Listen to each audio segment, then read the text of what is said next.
Bengkosok adalah antara produk yang saya sangat suka makan dan telah banyak menolong orang.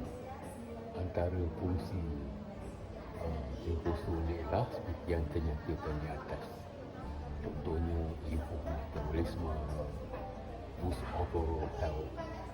Tapi bagi saya sangat suka mencari orang yang ada masalah gula tinggi dalam darah. Jadi berdasarkan pengalaman saya, produk bengkosok ni sangat membantu mengurangkan kadar gula dalam darah khususnya mereka yang menghadapi kecil manis. Dia pun dapat ajar yang terbaik lah. Contoh di sini, tahun 2023 antara produk yang mendapat brand award. Jadi jika tuan-tuan ingin mengawal kadar gula dalam darah, maka saya rekomenkan tuan-tuan mengambil bengkosok. Itu buku ni. Okey, terima kasih.